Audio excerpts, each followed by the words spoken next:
Canada and other Western nations, unfortunately, recently have voiced their viewpoint that they're open to the discussions about a Palestinian state, despite the fact that Hamas is still in power, despite the fact that they're still holding hostages, despite the fact that even the more moderate PA still pays pay for slay for terrorist activities. Despite all that, they're still open to the idea of a Palestinian state right here and right now. So Canada is the latest voice in announcing that.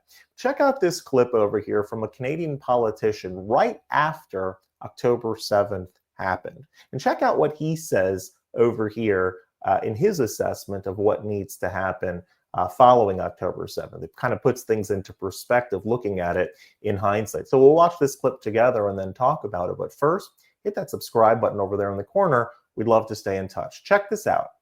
I rise as a voice for the great people of Calgary and for our vibrant Jewish communities. In the solemn silence of the Sabbath, violence and terror ensued last Saturday. The chosen friends that I have had, the chosen family I get to make, like so many of you from across Israel, began to text. They began to text as they learned and watched the documented evidence of atrocities. They watched babies being thrown into cages. They watched seniors being dragged across the street. They heard news of young people reveling in joy and song and love being slaughtered.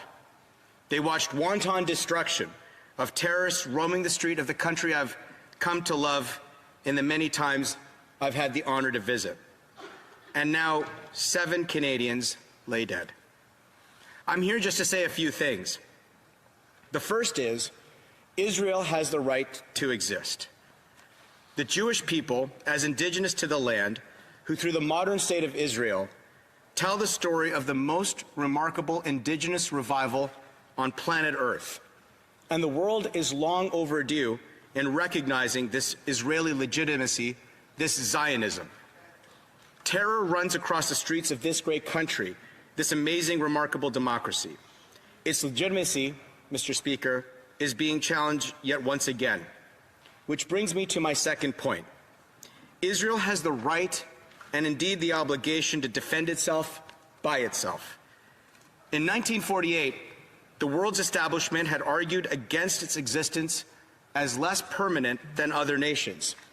It is a logic that strays dangerously close to anti-Zionism and through it, actual anti-Semitism. Time and time again, Israel has proven them wrong. Against great odds, fighting to preserve its state, proving beyond any doubt its ability to defend itself and its capital. In most incidences, such strength would be taken as an example of Israel's permanence. Yet each time the Jewish state is forced to sue for peace and grant concessions to its enemies who have only one goal: destroy the state, eradicate the people. We stand with the reservists and security services that bring order to Israel by weeding out hundreds of Hamas terrorists, by rescuing hundreds of innocent hostages, and by ensuring Hamas is dismantled and never capable of this again. And third, Mr. Speaker, anti-Zionism is anti-Semitism. At rallies sprouting up across our land, extremists celebrate rape, murder, and kidnapping by Hamas, calling for actual incitement of violence against our treasured Jewish communities. Extremists celebrating actual hate crimes and actual war crimes constitute an affront to the peace and freedom of all Canadians, especially our Jewish communities. For all the misery, murder, and chaos across Israel and Gaza, Hamas is responsible. There is no equivalence. Hamas is responsible for the deaths you see on the streets of Israel and for the loss of every innocent life to come. Gaza has not been occupied for more than 18 years. For 18 years, it has been part of a Hamas terror factory backed by a clerical military dictatorship in Iran, and it is time to dismantle all of it now. So, Mr. Speaker, in this terrible test, when the calls for appeasement and restraint come, when it's hard to stand with Israel, pay attention to those who actually do. Because under attack by land, by sea, by air, and a firestorm of rockets, infiltrators kidnap and kill innocent civilians. There is no equivalence to be made. Hamas is responsible. Now, this is hard for me because I spent a few years living in the desert under bombardment of Iranian rockets, and I know what it's like.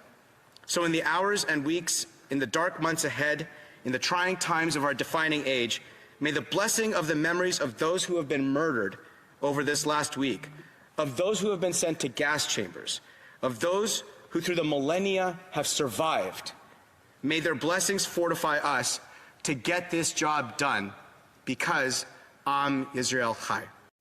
I think this speech captures very clearly, very wonderfully, the events that took place on October 7th and the firm devotion that he has, and he encourages all of Canada to have, for Israel defending itself and its perpetual right to exist and the safety of Jewish people worldwide. Unfortunately, Canada has come a long way since this was recorded, just after October 7th, and is calling now for a Palestinian state, or at least is saying that it's open to the consideration of a Palestinian state. And it's not the only Western power that is doing so.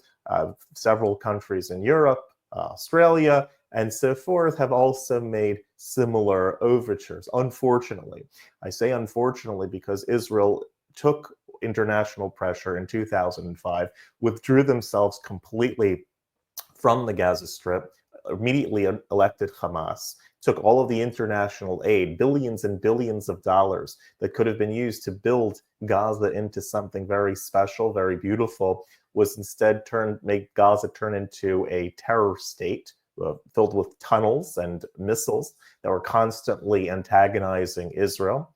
Israel is the recipient of, over the years since 2005, tremendous amount of bombardment of rockets and terror attacks from Gaza, has been under threat from folks from the tunnel, from terrorists from the tunnels. And this is something that culminated and ultimately burst on October the 7th, as we all unfortunately well know. The idea that October 7th happened because Palestinians don't have a state is actually the opposite. The reason October 7th happened is because they did have a state. Unfortunately, took that state and they used it for terrorist purposes, but it's because they had their own governance that October 7th happened. And so that is something that unfortunately the international community, because people tend to forget over the course of time where the problem is, who's responsible for the problem, who started the problem. They wind up getting dragged into different rabbit holes and have different viewpoints. I can't help but think that a lot of these Western countries are also being dragged in, knowing full well that if they were attacked and pledged to be attacked constantly by a neighboring country, by any group of people, that they would not, that they would of course do the same thing that Israel is doing, probably with less proficiency, and no one would ask a question on it, because of course they have the right and the obligation to defend their citizens when a group pledges their destruction. I can't help but think that much of the willingness to go along with the Palestinian state at this point in time, without any regard to who's governing it, and that there's still a war going on, and Hamas is still in power, and there's still hostages being held, I can't help but think that a lot of these Western powers are being swayed by radicals in their own country. That would seem to me to be part of the inclination to go in that direction. Love to hear what you think on the matter. If you like this content overall, hit that subscribe button over there in the corner. We'd love to stay in touch. Take care.